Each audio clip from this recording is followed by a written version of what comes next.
difícil, porque no resumo já tem que conter os seus resultados, né? Então, você tem que esperar você desenvolver a metodologia, você obter os resultados, você discutir, chegar à conclusão com base nos seus resultados, para depois complementar o resumo. Então, eu costumo falar para os meus alunos que o resumo seria uma das últimas coisas, ou se não a última coisa que a gente faz num texto científico, num resumo. Depois vem o abstract, que é o resumo na língua inglesa, e as keywords, que são as palavras-chave. Posteriormente, a introdução. Eu costumo falar também que a introdução num artigo seria uma mini revisão, quando você compara um artigo com um TCC, ou um artigo com uma tese, né, de doutorado, né, a gente tem aí revisão bibliográfica ou da literatura em monografia, TCC, assim como dissertação e tese. Então, a introdução em um artigo científico acaba sendo uma mini revisão. É ali que você contextualiza tudo o que o leitor precisa saber sobre o que você está tratando, o tema que você está tratando no seu artigo, certo? Depois, seguido da introdução, e isso eu vou falar um por um, vem o desenvolvimento desse artigo. Dentro do desenvolvimento, você vai escrever a sua metodologia e todo o passo a passo que você fez, né, que você galgou para atingir os seus resultados. Também dentro do desenvolvimento estão os seus resultados, as suas discussões, as suas conclusões. Posteriormente, e não, por último e não menos importante de forma alguma, as referências bibliográficas, onde você vai escrever, né, vai citar somente o que você usou para escrever aquele artigo. Iniciando, então, passo a passo. Todo artigo tem que ter um título. Mas, Amanda, o que é um título, o que é um tema? Né? Por exemplo, aços. Aços é um tema gigantesco. Dentro desse tema gigante, você tem várias ramificações que seriam os seus títulos. Para começar, eu tenho N tipos de aço.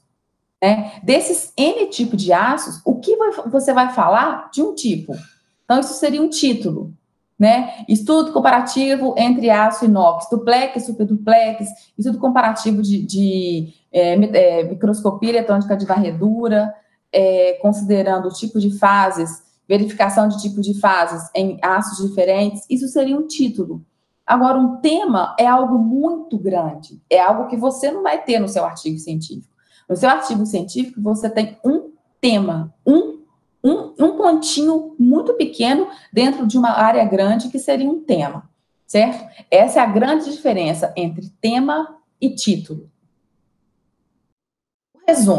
O resumo, ele tem que conter, né, na forma de um parágrafo, aí a revista onde você vai publicar, ou o congresso a qual você vai submeter, vai te dar uma quantidade aí de palavras, e dentro dessa quantidade de palavras tem que ter uma breve contextualização do tema.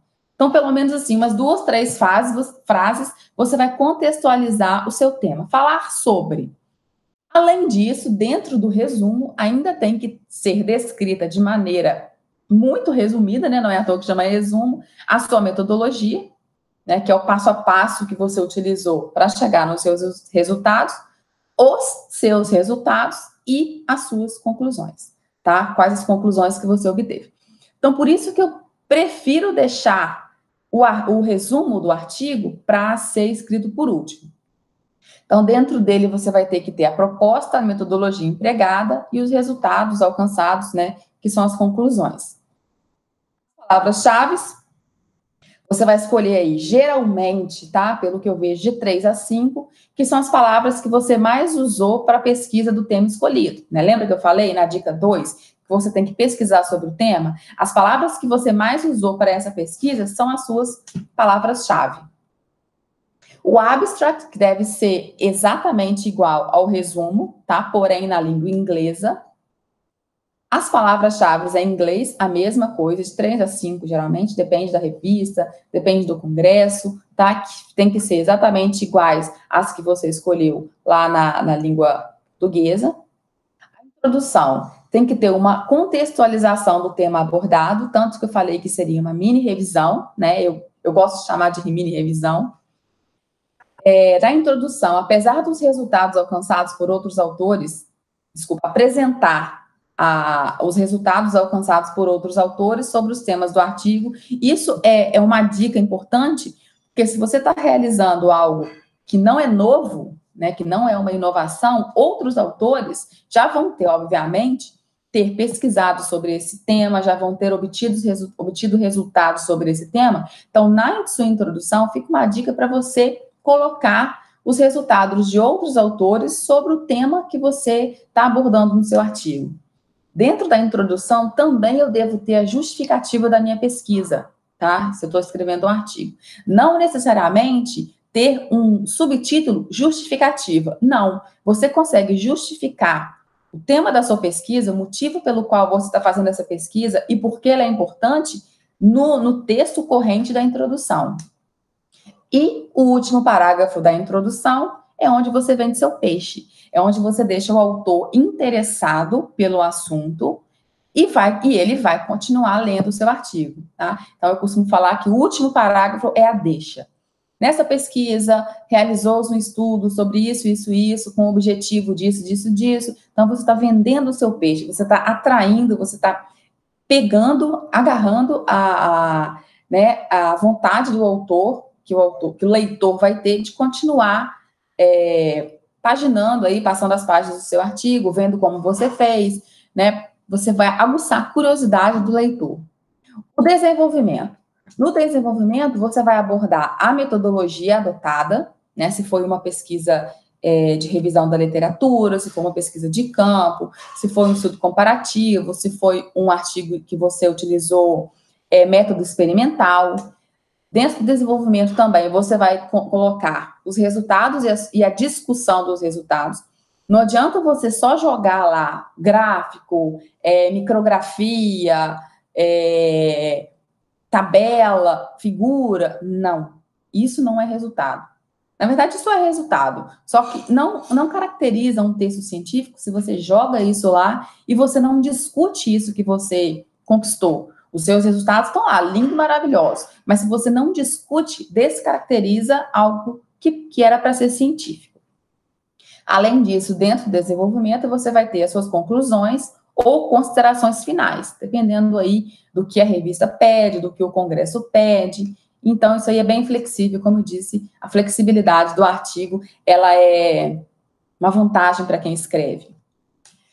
Como eu devo escrever a metodologia ou materiais e métodos? Por que eu pus metodologia ou materiais e métodos, ou métodos experimentais? Essa forma como isso vem escrito varia de revista para revista, de instituição para instituição, de congresso para congresso. Mas o que é para escrever nisso não muda, tá? Muda a forma como que é escrito aqui no título. Mas o que eu tenho que escrever nisso não muda. Então, na verdade, isso é o que eu usei para chegar nos meus resultados e como eu fiz. Tá? O que eu usei pode ser o material que eu utilizei, né? E como eu fiz pode ser o passo a passo, normas, equipamentos de laboratório e tudo mais para poder chegar nos meus resultados.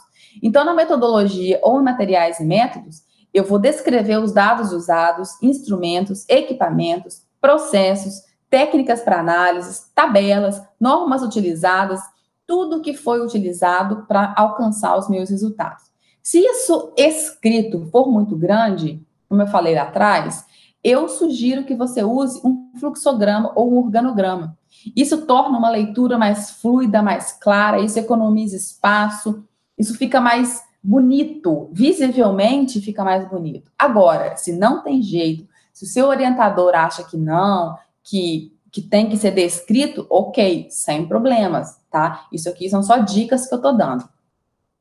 Aqui uma frase que eu achei interessante, a metodologia na concepção de Lakatos e Marconi responde a um só tempo, a uma só questão, as questões como, com o que, onde e quando. Então, quando você vai fazer a sua metodologia, você vai ter que responder como, com que, onde e quanto. Né? Isso quem falou foi Lakatos e Marconi em 2008.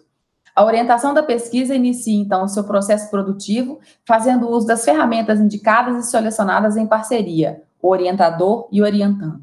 Claro que quando você está escrevendo um artigo, na grande maioria das vezes, você tem um orientador, né? E isso é realizado em parceria. Então, você, na troca de ideias, por isso que eu falo, a cooperação é sempre importante. E duas ou mais cabeças pensam melhor do que uma, e você forma aí um grupo de pesquisas que podem somente acrescentar, ou deveriam somente acrescentar no seu trabalho. Então, aí, basicamente, no materiais e métodos, você vai delinear a sua pesquisa, tá? Você vai colocar informações e seções fundamentais para compreender os resultados encontrados. Então, quem está lendo os seus resultados tem que entender como foi feito cada item na sua metodologia. Tá? Eu não posso deixar um resultado que eu tive sem ser descrito como eu o encontrei, e lá isso eu faço na minha metodologia. A sua metodologia tem que possibilitar a replicabilidade da sua pesquisa. Então, se você escolheu, por exemplo, um artigo de laboratório, que você usou tais substâncias com tais porcentagens, outra pessoa, se fizer exatamente igual você fez, tem que ter exatamente os mesmos resultados. Então, isso é possibilitar a replicabilidade da pesquisa. E isso é muito importante dentro da metodologia. Outras pessoas vão te citar, vão replicar a metodologia que você adotou, né? E isso faz você ganhar nome, faz você dar um up no seu currículo, porque você descobriu, você formulou, você fez uma metodologia que deu certo para o seu objetivo e que te fez alcançar resultados muito bons e conclusões muito boas.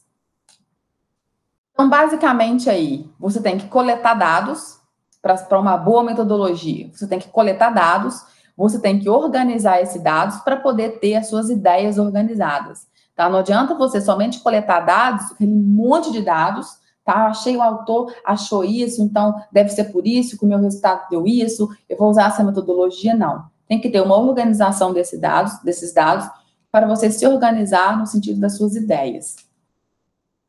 O que deve ter o meu resultado e discussão, ou resultados alcançados, não sei como vai vir aparecendo aí, aonde você quer publicar ou escrever esse texto científico. Tá? Na seção, né, de resultados e discussão, são apresentados todas as suas descobertas, discussão das descobertas, comparativos com dados da literatura, né, tanto que eu não engessei o que deve ter nos resultados de discussão, como só descobertas, mas sim, também abordei o fato de você ter escolhido escrever um artigo de revisão da literatura. Então, geralmente, isso é feito com dados, com comparativo de dados. Então, isso tem que estar descrito nos seus resultados de discussão. Os resultados de discussão você vai ter que pensar, porque você vai escrever, são os seus resultados, você vai ter que analisar os seus resultados, tá? Então, você vai ter que pensar, analisar, discutir. Não adianta, como eu falei, só colocar uma foto linda, uma imagem linda, feita no MEV lá, se aquela imagem não tem discussão, falando o que é o que, por que ela tá assim, né, e tudo mais.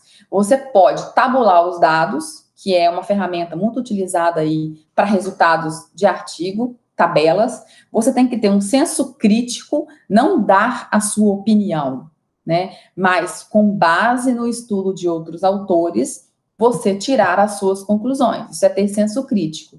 E você vai ter que comparar os resultados que você encontrou com outros da literatura. Para quê? Será que o meu está certo? Será que o meu está errado? Por que o meu deu tão diferente? Isso também faz parte do senso crítico, né? Você se autocriticar. O que está acontecendo? Será que eu tenho que mudar alguma coisa na metodologia para eu poder atingir esse resultado que eu espero, que eu sei que tem que dar? Então, isso é senso crítico com base no comparativos com dados da literatura. Então, quando a gente vai apresentar os resultados de discussão, a gente apresenta, muitas vezes, na forma de gráficos, figuras, que facilitam a observação dos efeitos quando comparados a tabelas. É muito melhor você analisar uma figura ou um gráfico do que você analisar uma tabela. Entretanto, uma tabela leva vantagem, porque uma tabela tem várias linhas, várias colunas, né? São vários resultados ali aglomerados numa determinada figura, vamos colocar assim, imagem. Então, um autor pode precisar de uma linha da sua tabela e você vai ser citado em outro artigo ou em outro trabalho científico por conta daquela linha de resultado que você teve. Aí outro autor pode vir e precisar do resultado que você teve lá na última linha da sua tabela. Então, você vai ser citado novamente. Então, uma tabela, mais do que uma imagem, ela gera maior possibilidade de citações em outros trabalhos, tá? Então, procure promover descrições claras, organizadas dos resultados, sem repetir no texto os dados que já são expostos nos gráficos e tabelas, e também nas figuras. Então, a discussão tem que ser clara. Não adianta você ver um gráfico lá que tá na cara alguma coisa e você ir lá e repetir aquilo que já dá para o leitor ver de cara o que está escrito naquele gráfico. Então, você vai discutir aquele gráfico, comparando com outros resultados, comparando com as conclusões que você quer chegar e por aí vai. Então, não é repeteco de informação, tá? São críticas, são discussões suas e novas. Conclusões ou considerações finais. Ela nada mais é do que o desfecho da sua pesquisa, tá? Elas sempre devem ser consideradas provisórias ou aproximativas. Não adianta eu fazer um artigo científico, tudo bem, eu consegui ótimos resultados em cima daquilo que eu queria, era até mais do que aquilo que eu esperava, mas aquilo não é o fim da pesquisa. Sempre pode ter um outro autor que vai complementar a sua pesquisa. Então, você tem que sempre que ter os resultados considerados provisórios ou sempre aproximados. Nunca você deve explanar total certeza. Então, na hora de escrever, cuidado. Procure escrever assim, pode-se entender ou entende-se que esse efeito foi devido, possivelmente, a tal fator. Por quê? Pode vir um outro autor e pode falar que não, o resultado não foi devido a esse fator, mas sim a outro fator que outro autor descobriu. Então, as suas conclusões, elas devem ser provisórias e aproximativas. Apresentar realmente apenas conclusões. Muitos autores pegam os resultados e conclusões e repetem pegam os resultados de discussões e repetem nas conclusões. Na verdade, não é isso. A conclusão tem que estar relacionada com o objetivo da sua pesquisa. Ela pode ser expressa na forma de texto, né, corrido, ou na forma de tópicos, desde que não seja repeteco, né, que não tenha várias repetições dos seus resultados das suas discussões, porque isso a gente já leu lá. Né? Você tem que concluir em pequenas frases, na maioria das vezes em tópicos. Por mais brilhantes que sejam, né, suas conclusões, os seus resultados, elas sempre podem ser superadas por um conhecimento prévio. Então, basicamente, está relacionado com esse quadrinho azul aqui. Você não finaliza a sua pesquisa ali. Né? Aquele resultado que você encontrou não foi o último lindo, maravilhoso, que desbravou toda a área de ciência. Pode vir sempre um outro autor e fazer um pouco mais do que você, ter mais resultados e outras conclusões. Né? Então, você sempre pode ser superado por um conhecimento prévio e você pode superar outro conhecimento também de outro autor. Elas podem ser superadas com o avanço do conhecimento. Então, o complemento que falou no quadrinho 8. Quadrinho vermelho. Não faça o leitor perder tempo, seja resumido nas conclusões. É isso que eu falei. Conclusão não é você pegar o que você escreveu nos resultados e discutiu e repetir lá. Não. Objetivo e conclusão tem que estar linkado. Qual foi o meu objetivo dessa pesquisa, ou os objetivos dessa pesquisa? O que eu concluí acerca de cada objetivo dessa pesquisa? Então, é assim que deve ser feita uma conclusão de um artigo científico, de um texto científico. Ela pode ser feita na forma de tópicos ou de texto. Isso daí depende da revista, depende da forma com que você gosta de escrever, em parceria com seu orientador.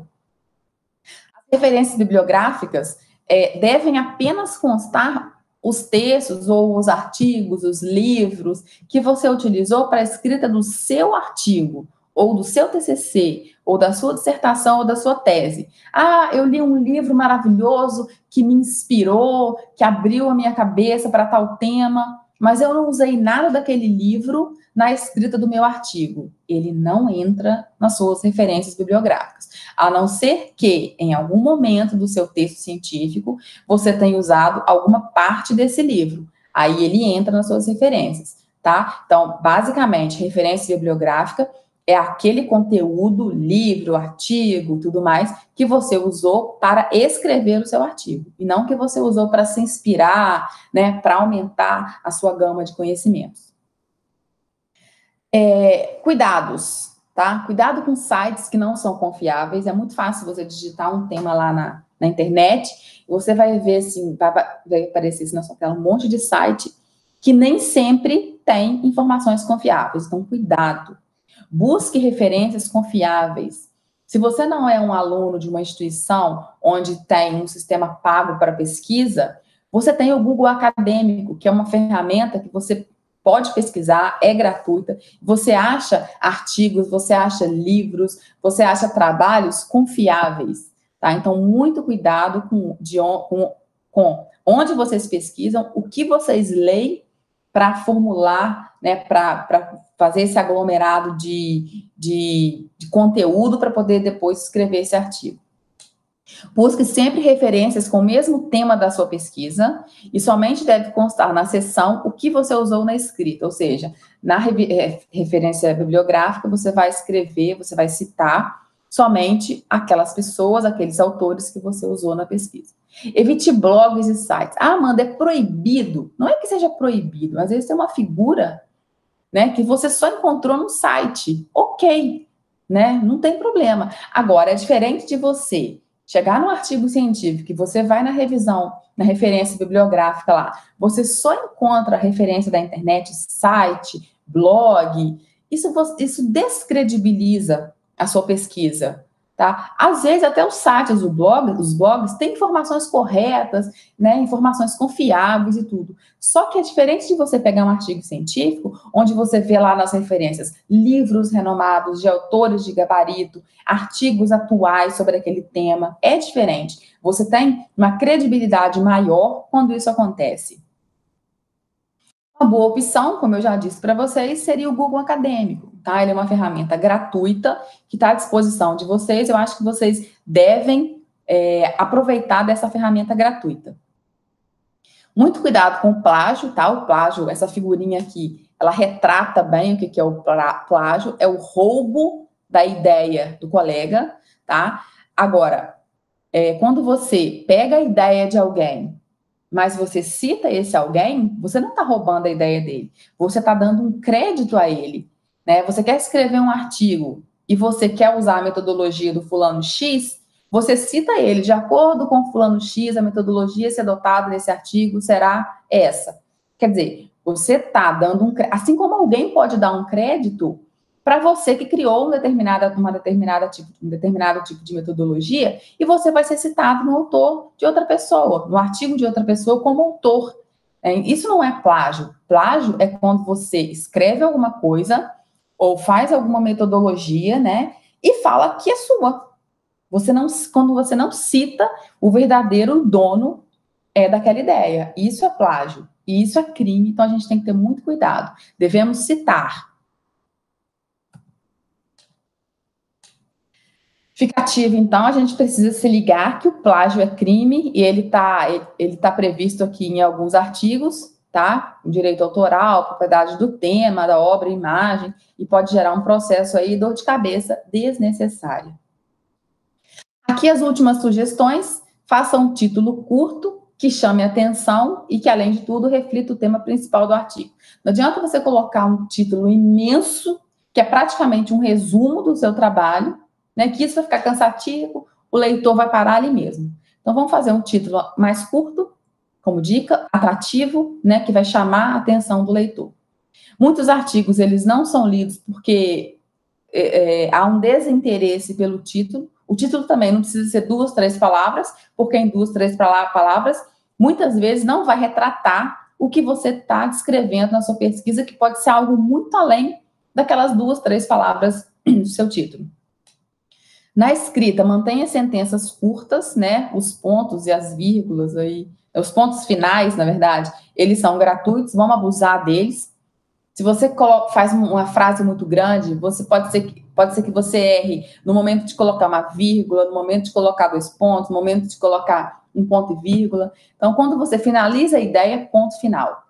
Frases curtas tornam a leitura mais fluida, né, faz com que haja menos conflito de ideias, menos confusão, especialmente para o leitor.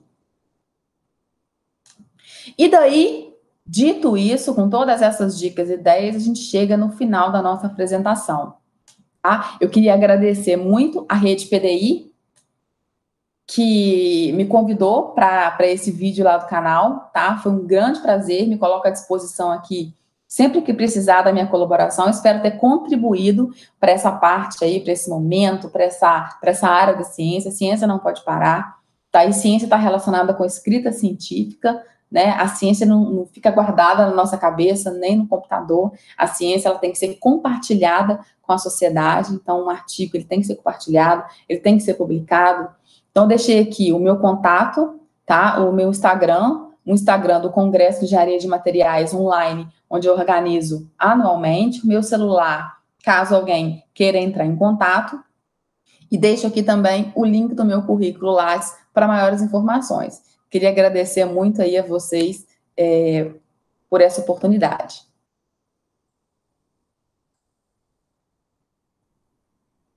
Então, me despeço aqui dessa apresentação, tá? Estou muito feliz em poder contribuir, espero realmente ter contribuído para a ciência, né? Para vamos fazer ciência.